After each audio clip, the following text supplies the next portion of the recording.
Je voudrais qu'on voit avec l'aide d'Hachem une notion qui nous touche tous, qui est la recherche de raison de nos manques de réussite. Très souvent, on cherche comment ça s'est passé, on cherche à refaire le scénario, on cherche à savoir pourquoi, on cherche même à accuser l'autre, à accuser soi-même. Pourquoi j'ai raté? Parce que j'ai mal dit, j'ai mal parlé, mais en vérité, qu'est-ce qui se cache derrière tout ça?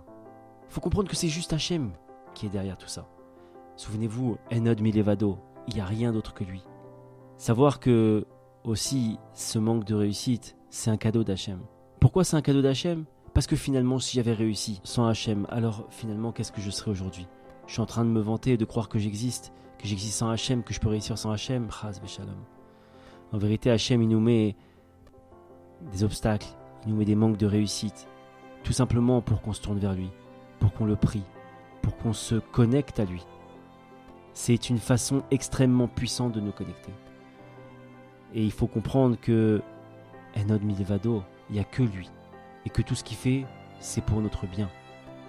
Alors, évidemment, il faut prendre même ce manque de réussite, puisque maintenant on sait que tout vient d'Hachem et que tout est pour le bien, avec un grand sourire. Parce que finalement, quand quelqu'un fait quelque chose et qu'on sait que c'est pour notre bien, on doit l'accueillir avec sourire. On raconte dans la Gemara à Sanhedrin qu'un jour Ravuna il est en train de se faire attaquer par une sorcière, et cette dernière, elle essayait de prendre de la poussière sous son pied pour lui jeter un sort. Alors Ravuna, il lui a dit une chose. Il a dit, tu sais, prends toute la poussière que tu veux, j'ai aucun problème.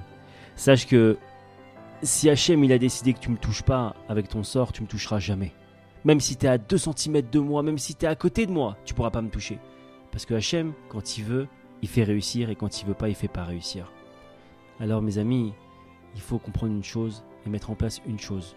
Devant un manque de réussite, il faut continuer à prier Hachem. Et si on l'a pas fait, il faut commencer à le faire. Pour montrer à Hachem qu'on a compris que c'est que par lui que notre réussite peut passer.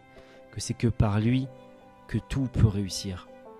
Qu'Hachem nous aide à comprendre ça et à prier Hachem et se tourner vers lui. Amen. Ken Yaratzon.